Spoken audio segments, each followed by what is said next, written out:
అని చేసినావా? ఇగో వంట వచ్చిన మొగోళ్ళ చేసుకోవద్దు చిద్దమ్మమ్మ.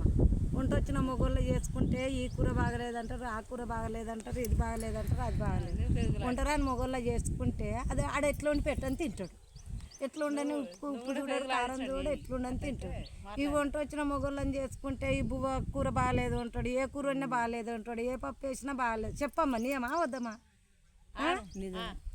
వంటరాను వేసుకుంటే ఉప్పు వేసినా కారం వేసినా ఇంత తక్కువ ఉన్నా ఎక్కువ ఉన్నా తప్పక ముచ్చుకొని తింటాడు. ఇక ఈ వంట వచ్చినోడు అయితే ఏం చేస్తాడు, ఇంట్లో ఉప్పు లేదు కారం లేదని పొడుతూనే ఉంటాడు. నేను చూపిస్తా పాట వండి చూపిస్తా పాట అంటాడు, పొడుతూనే ఉంటాడు. ఈ వంటరాని వాళ్ళని చేసుకుంటే ఒక చిత్తం కదా. ఈ వంట వచ్చిన మొదలు పిల్లగాని చూసుకునేటప్పుడు ఇంక వంట వస్తుందా రాదా అని అడగాలమ్మా. వంట వస్తుందా రాదా అని అడిగి వంట రాదంటేనే చేసుకోవాలి, వస్తుందని చేసుకోవద్దు. లేకుంటే ఆడదాన్ని ఎగలని ఏరమ్మా. కట్ చేయకపోయినవరా మళ్ళీ ఇదంతా